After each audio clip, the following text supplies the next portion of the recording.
आज तो विद्यार्थी भी ठीक तरह से शास्त्र का अध्ययन नहीं करते, कोरी परीक्षा देकर पास हो जाते हैं। पूछो तो बता नहीं सकते, जो पढ़ा है वह भी नहीं बता सकते।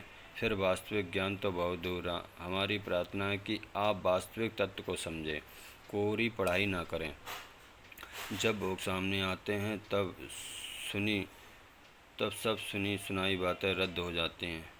एक कहानी है। एक पंडित थे, वे रोज रात्रि में कथा किया करते थे। उन्होंने एक बिल्ली को पालकर सिखा रखा था। वे बिल्ली को बैठाकर उसके सिर थोड़ी मिट्टी रखकर दीपक रख देते और उस दीपक के प्रकाश में कथा वाँचते। कोई कहता कि हमारा मन ठीक नहीं है तो वे कहते, अरे यह बिल्ली ही ठीक है, एकदम चुपचाप बैठी रहती है, तुम्हारी क्या बात है। एक आदमी ने विचार किया कि देखें बिल्ली कैसे चुपचाप बैठती है। वह दूसरे दिन अपने साथ एक चूहा ले गया। तब पंडित जी की कथा चल रही थी। उस समय उसने चूहे को बिल्ली के सामने छोड़ दिया। चूहे पर दृष्टि पड़ते ही बिल्ली उस पर झपट पड़ी और दीपक गिर गया। यही दशा आदमियों की होती है। बातें सुनते समय तो चुपचाप बैठे रहते हैं, पर जब भोग पदार्थ सामने आ जाएं तो फिर बस की बात नहीं रहती। कारण कि भीतर में रुपयों आदि का आकर्षण है, इसलिए रुपये सामने आने पर मुश्किल हो जाती है। भोगों का यह आकर्षण पहले नहीं था, यह बात नहीं है। आकर्षण तो पहले से ही था, पर वह दबा हुआ था। तांबे के कड़े के ऊपर सोने की पालिश कर दी जाए तो वह कड़ा सोने का ही दिखता है। इसी तरह सीखी हुई बातें पॉलिश की तरह होती हैं, परंतु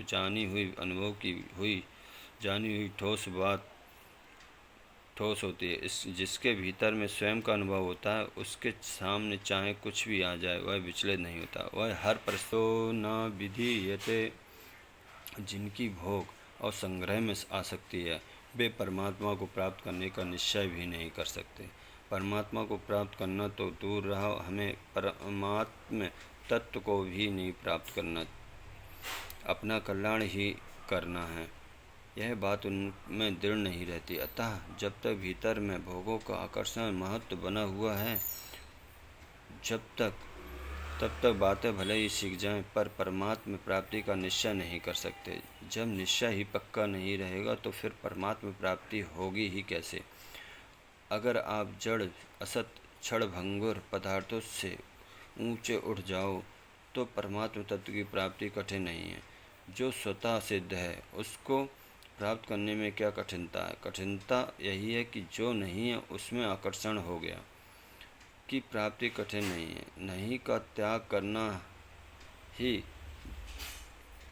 कठिन है। जब नहीं का भी त्याग नहीं कर सकते तो फिर और क्या त्याग करोगे। आश्चर्य की बात है कि आप जाने हुए असत का त्याग नहीं कर सकते। जिनको जानते हो कि ये असत है, नाशवान है और सदा रहने वाला नहीं है, आने जाने वाले हैं, उनका भी हम त्याग नहीं कर सकते, तो यह बहुत बड़ी गलती है। असत का आकर्षण कैसे छूटे, इसके लिए कर्म योग का पालन करें। गीता में भगवान ने कर्म योग की बात विशेषता से कही है और उसकी महिमा गाई है। कर्म योगो विशिष्यते। कर्म योग की बात गीता में जितनी स्पष्ट होती है उतनी अन्य ग्रंथों में नहीं मिलती।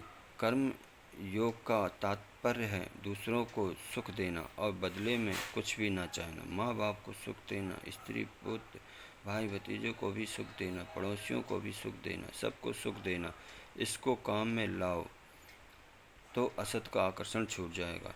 किसी तरह से दूसरों को सुख मिल जाए, आराम मिल जाए, ऐसा जो भाव है यह बहुत दामी चीज़ है, मामूली नहीं। अगर आप चाहते हो कि विषय सामने आने पर हम विचलित ना हो तो इस सिद्धांत को पकड़ लो कि दूसरों को कैसे सुख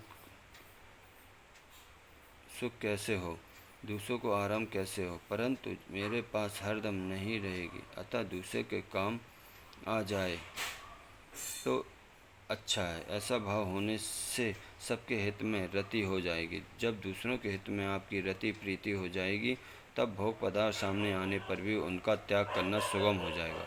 परंतु मेरे को कैसे सुख हो, मेरे को कैसे सम्मान मिले, मेरे को बड़ाई कैसे मिले, मेरी बात कैसे रहे, मेरे को आराम कैसे मिले, यह भाव रहेगा तो त्रिकाल में भी कल्याण नहीं होगा।